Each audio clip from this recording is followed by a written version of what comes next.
as humans working together, we do need some sort of emotional connection to increase productivity and effectiveness. This isn't about people pleasing, so I just want to be clear on that. This isn't about trying to mold yourself into a pretzel for other people. It's about balance and effectively communicating for your audience in a variety of different situations. Being able to handle sensitive topics you need to be more assertive, and so on.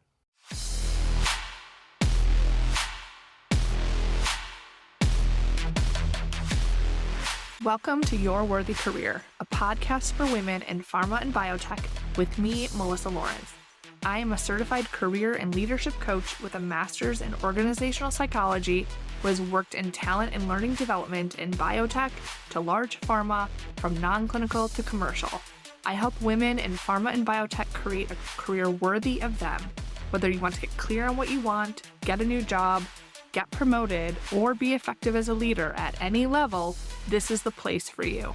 Every week, you will get practical career strategies and mindset shifts to help you overcome the problems you experience at work so you can reach your goals feeling better than ever. Your up-level begins now. Hello, and welcome to this week's episode of the podcast. How are you today? I cannot believe that we are in October. I keep hearing that everywhere I go. But this is one of my favorite times of the year. And I've been really excited lately because my first ever in-person event is coming together. It has been a dream of mine to someday bring my clients together in person. And I wanted to have this kind of casual, intimate space for us to just meet each other in person. And it's really ballooned into, a brunch and a wine tasting and a photographer and a workshop and some coaching. And it's just been amazing to offer this gift for my clients. Over the last 4 years, I've just worked with so many incredible women in this industry from all over the country and even globally. And some I've met in person, but most I have not. And as you know, if you've been listening for a while, community is such an important part of my business. It is partly why I have group programs now. When you all get together, it just creates magic. You grow faster, you make new friends, you have a support network that stays with you. So I'm so happy I have finally done it. I was able to find the right venue and format to bring my clients together as a celebration, a gift, to have a girl day with all of the things to set them up for a successful 2025. So I am just bopping around the house every time I get a notification that someone else is coming. It's just such an honor, really, to have these amazing women that I get to work with and support them in their careers, taking time out of their life and their responsibilities to travel and come to this event. It's just going to be incredible, and I don't take that decision lightly. So that is my big update today. It has been filling my cup the last couple of days as these registrations have been coming through for my first ever client day. And I hope that this is something that can grow and be the first of many client days that I hold in the future. Now, let's dig into today's topic. Today, we are going to talk about your branding and how it relates to how effective you are at communicating with others. I have clients that ask me pretty regularly about their branding, their reputation, how they come off, especially in interviews when they're not getting those job offers that they feel that should be a no-brainer to choose them. They're thinking there's something wrong with the way that I'm talking about my experience. Like, it's not aligned that what I can do and kind of my contribution I can make is aligned with the way that I'm talking and presenting myself. And internally, this can be because they're worrying about maybe what they can do or what they're capable of instead of what they really want to do. And it can really just negatively impact the way that you position yourself, whether it be in interviews with stakeholders, with other leaders, and it just can leave potential on the table, so to speak. And sometimes my clients will ask me if I can help them create their brand. And I actually have a great exercise on this. So if you're thinking, I really want to work on my personal brand or my branding in the workplace, I have another episode called Your Personal Brand. But guess what? I'm going to give you a little bit of a spoiler. There's a great exercise in that episode to help you. but you already have a brand. It's not how to create your brand. That's kind of the wrong question, but instead discovering what your brand is and then deciding if your brand as it is, what you're known for, the way people see you, if that aligns with how you want to be seen and the career that you want to have. So, that episode on personal brand is where I give you an exercise to figure out what your current brand is. So, consider that you already have a brand. What is your brand made up of? What do people think of when they think of you? Your brand is how people experience you, it's what you're known for. And that includes your good days, your bad days, the projects that you hit out of the park, how you deal with challenging colleagues, how you talk to your boss, how you resolve conflict. All of this is your brand. And a big contributor to your brand is the topic of today, communication skills. So the good news about this is that communication skills are a skill. In what I just said, it's a skill. You can learn to be an effective communicator with any person and in any environment. Your brand, from this perspective, when you think about it this way, is in your control.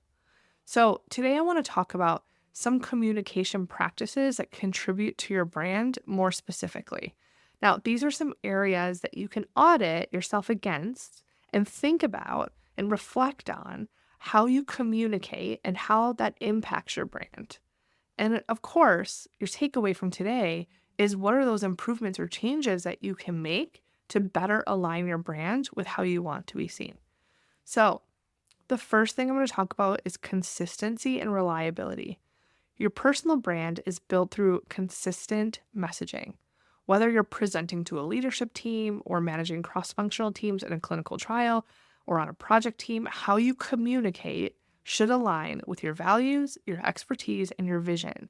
And consistency with that is what is going to build trust.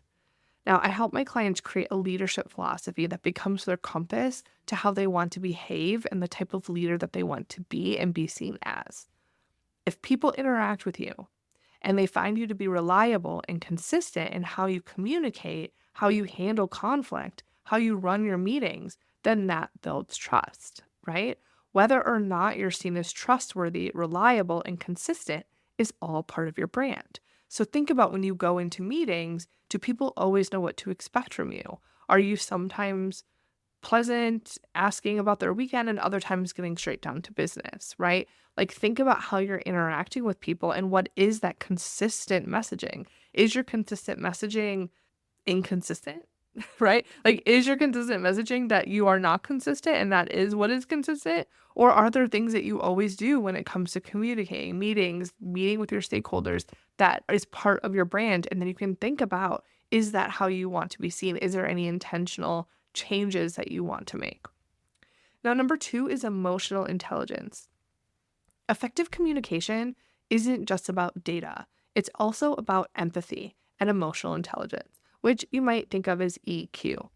Now, pharma and biotech, thrive on collaboration, matrix environments, and showing empathy and communication, whether you're advocating for patients or leading a diverse team or sticking up for someone that is maybe newer on the team, enhances your brand as a thoughtful, people-centered leader. Now, as humans, emotions are going to get the best of us sometimes, right? We can have bad days for sure. But think about what you have in place to proactively monitor and manage your emotions. Do you allow yourself to take a break and step away when you're heightened, or do you force yourself to push through? Knowing when to step away is another form of emotional intelligence. Another part of EQ that often gets overlooked is lack of emotion. We tend to think of EQ as not getting too emotional, but also as showing the appropriate level of emotion. If you struggle with or just don't want to connect emotionally with others, for example, you could come off cold or dismissive, which then becomes part of your brand. You may think, well, I'm just getting down to business. I'm focusing on the facts. I'm focusing on the project, right? But as humans working together, we do need some sort of emotional connection to increase productivity and effectiveness. Now, this isn't about people pleasing, so I just want to be clear on that. This isn't about trying to mold yourself into a pretzel for other people. It's about balance and effectively communicating for your audience in a variety of different situations, being able to handle sensitive topics you need to be more assertive, and so on. Now, number 3 is being a curious listener. You've heard about active listening since you were a kid, I bet, right? I feel like I've heard of active listening. It's like my whole life. Now, in the context of work and your brand, it's about the impression that others have of you and whether or not you're actually listening and interested and engaged in what your stakeholders have to say. Or are you someone that's kind of waiting for them to stop talking because you know the right answer and you want to either agree or disagree? Now, being a curious listener allows you to let your guard down and approach your stakeholders with curiosity and helps you understand the full picture. Whether that's your team's feedback or regulatory guidance, it shows that you're not just reactive, but proactive in driving solutions. And this is a fantastic leadership skill. So if you ever find yourself getting defensive or disagreeing with the direction of a project, try to listen with curiosity instead of judgment, or instead of looking for what's right and wrong, and see what happens. If you're curious about their perspective and don't either give it too much credit or less credit than your own opinion, it's going to help you be more effective in your stakeholder relationships. Now, number 4 is tailored communication, and I've talked about this quite a bit on the podcast. Whether you're presenting data to regulators or communicating new research to non-technical stakeholders, your ability to adapt your style to your audience is going to highlight you as a versatile and adaptive leader. And in pharma and biotech, where there's constant change, that's really important because some messages, they're just not meant for everyone. And sometimes the message has to change for the audience. If you approach communication with the one-size-fits-all, it's likely holding you back in advancing your career, or at best, it's just preventing you from being as productive and effective as you could be. Being able to communicate well and tailor your message, it defines your brand as someone who can navigate all levels of the organization. Like, think about when your boss sees you act one way with your senior leaders and act another with your direct reports and act another with your peers, right? They're going to see you adapting and using, like, being appropriate, using the right context, the right level of communication, using empathy and connection with your different stakeholders. They're going to see that and see how you can be trusted to be that advisor or that subject matter expert or that leader in any room with anyone. So you want to think about how you can kind of adjust your leadership dial. So if you listen to my episode on executive presence, I think it's called the executive presence method. I talk about the leadership dial, which is a concept that I've created that I work with my clients on how to kind of adjust your dial based on your audience so you still feel authentic to you, but you're able to be more effective with different groups and different people. Now, number 5 is that authenticity is your secret sauce. Authenticity can set your brand apart. People appreciate others who communicate in a genuine and human way, right? You've been in conversations where people are just saying what you think they need to say, or when people are trying to be someone they're not. It's not very effective. And people can see right through that. And when you're authentic, people trust you more. And that trust strengthens your brand as a credible, relatable leader. This can also be what contributes to your value proposition, which is the thing that you bring to the table that sets you apart from everyone else who has a similar job and degree. Being a skilled communicator, again, isn't about changing who you are. It's about building the skill to be a reliable, trusted expert and leader. And that requires you to have a more comprehensive strategy than generic tips and tricks. Your authenticity, it's who you really are. It's an important part of your brand, and it's going to come through in how you make decisions, how you solve problems, how you react and talk to others. So there are the 5 elements that we just talked about for communication that impact your brand. These play into how you talk about your experience and qualifications, how you tailor your resume, how you speak up and share your ideas in meetings, how well you lead others directly or indirectly on project teams. They contribute to your brand. And if there are any elements of your communication skills that you want to improve, use this as a roadmap. Take one small action today to incorporate something you learned here and be more intentional about how you communicate. And that will actually make you more intentional and effective with your brand. All right, have an amazing week, and I will talk to you soon. have something special for you.